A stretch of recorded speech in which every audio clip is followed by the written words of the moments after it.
వెళ్ళిపోయిన పరిస్థితి చూడొచ్చు.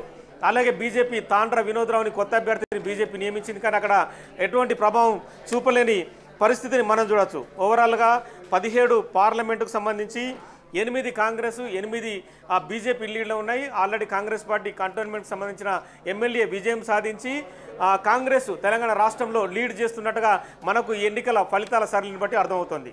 అయితే నగేష్ ఇటు చూస్తే ప్రీవియస్గా ఒకసారి సీట్ కౌంట్ని మనం చూస్తే కాంగ్రెస్ 3 సీట్లతో ఉండింది, ఇంకా ఇటుగా బీజేపీ చూస్తే 4 సీట్స్. అయితే ఇది ఒక బిగ్ జంప్ అనే చెప్పుకోవచ్చా? ఇటు కాంగ్రెస్కి 8, బీజేపీకి 8, బీఆర్ఎస్ 0. దీన్ని ఎలా చూడాలంటారు?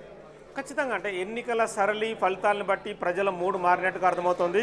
మల్కజిగిరి కూడా అంటే ముఖ్యమంత్రి రేవంత్ రెడ్డి ప్రాతినిధ్యం నిన్న మొన్నటి వరకు వహించారు. ఆ స్థానంలో కూడా ఈటెల రాజేందర్ ఆ గెలుపుకు దగ్గరలో, అంటే గెలుపు అఫీషియల్గా ప్రకటించలేదు, తను కూడా గెలిచినట్టుగానే మనం భావించవచ్చు. అంటే బీఆర్ఎస్ ఓటు ఏదైతే ఉందో అది బీజేపీకి టర్న్ అయినట్టుగా కొన్ని పరిస్థితులను బట్టి మనకు అర్థమవుతుంది. ఎందుకంటే బీఆర్ఎస్ శ్రేణులు కూడా అయితే ఎలక్షన్ జరిగిన క్రమంలో తాము గెలవకున్నా మంచిదే, ఖచ్చితంగా బీజేపీ వాళ్ళకన్నా ఓటు వేయండి అని వాళ్ళు ఒక సందేశాన్ని వాళ్ళు ఇంటర్నల్గా ఇచ్చినట్టుగా తెలుస్తుంది. ఆ క్రమంలోనే బీజేపీకి బీఆర్ఎస్కి సంబంధించిన ఓట్లు టర్న్ అయ్యి బీజేపీ ప్రస్తుతం 8 స్థానాల్లో లీడుని కనబరుస్తుంది. సో ఈ ఎన్నికల ఫలితాలు కూడా అదే విషయాన్ని స్పష్టం చేస్తున్నాయి.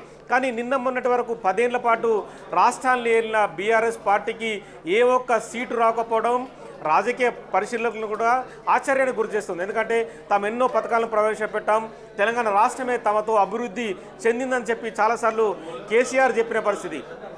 ఈ మధ్య ఒక ప్రెస్ మీట్లో కూడా కేసీఆర్ ప్రధానమంత్రి అభ్యర్థంలో మీరు ఉన్నారంటే కూడా ఎందుకున్నాను, ఎవరు వదులుకుంటారు, నేను కూడా ప్రధానమంత్రిని అవుతాను, అవకాశం వస్తే వదులుకుంటానా అన్న మాటలను కూడా మనం ఇక్కడ గమనించాల్సిన పరిస్థితి కనిపిస్తుంది. మరి ఆ స్థాయిలో ఉన్న పార్టీ ఒక్కసారిగా కిందికి వెళ్ళిన పరిస్థితి. నిన్న మొన్నటి వరకు కూడా మాజీ మంత్రి కేటీఆర్ కూడా దాదాపుగా 5-6 స్థానాలు గెలుస్తాం, ఖచ్చితంగా లీడ్ చేస్తాం, పార్లమెంట్లో తాము కూడా ఒక శక్తిగా నిలబడతామన్నారు. కానీ ఎక్కడ కూడా ఓటర్ పైన బీఆర్ఎస్ పార్టీకి సంబంధించిన ప్రభావం కనిపించలేదు. బీఆర్ఎస్ రాష్ట్రాన్ని ఏలినట్టుగా కూడా మనకు ఎక్కడ స్పష్టంగా కనిపించలేదు. మరి ఈ 10 ఏళ్ల కాలంలో వాళ్ళు చేసిన అభివృద్ధి అంటున్నారు, కానీ అభివృద్ధి చేసిరా లేదా అనేది ప్రజలు ఓటు ద్వారా నిరూపించారని చెప్పచ్చు. బీఆర్ఎస్ని ఓటమితో సాగనంపిన పరిస్థితి మనకు కనిపిస్తుంది. నగేష్, ఇంకో ఇంపార్టెంట్ 2 క్యాండిడేట్ లిస్ట్ చూసుకుంటే ఇటు అసదుద్దీన్ ఓవైసీ మరియు మాధవీలత, వీళ్ళిద్దరి మధ్య కూడా గట్టి పోటీనే ఉంది. మాధవీలతనే గెలుస్తారు అని అనుకున్న అసదుద్దీన్ ఓవైసీ ప్రెసెంట్ లీడ్లో కనిపిస్తున్నారు. సో ఈ ట్రెండ్ని ఎలా చూడాలంటారు? బీజేపీ అక్కడ ఓడిపోవడానికి మెయిన్ రీజన్స్ ఏమనుకోవచ్చు? బీజేపీ కొత్త అభ్యర్థిని నియమించడం అనేది కొంచెం మైనస్ కనిపిస్తుంది. అందులో రాజాసింగ్ లాంటి గోషమ్మాల్ ఎమ్మెల్యే కూడా మొదట మాధవీలతకు టికెట్ ఇస్తే హైదరాబాద్లో మొగోళ్ళ లేరా అన్న డైరెక్ట్ కామెంట్ని అక్కడ ప్రస్తావించాడు. ఆ ప్రభావం కూడా చాలా వరకు కనిపించిందని మనం ఖచ్చితంగా చెప్పవచ్చు. ఎందుకంటే రాజాసింగ్ అతను హిందూ కట్టర్ అని అతనికి పేరుంది.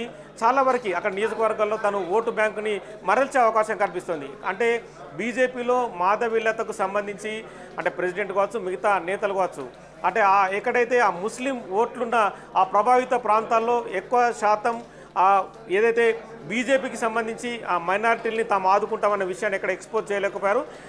మామూలుగానే అసదుద్దీన్ ఓవైసీ ప్రతిసారి గెలుస్తూ వస్తాడు. ఈ క్రమంలోనే అసదుద్దీన్ ఓవైసీనే ముస్లిం ఓటర్లు నమ్మారు. ఆ 7 కాన్స్టిట్యున్సీలు కూడా ముస్లింకి సంబంధించిన మైనారిటీలకు సంబంధించిన ఎమ్మెల్యే అభ్యర్థులు ఉండడం కూడా ఎంఐఎంకు కలిసి వచ్చిందని మనం ఖచ్చితంగా చెప్పచ్చు.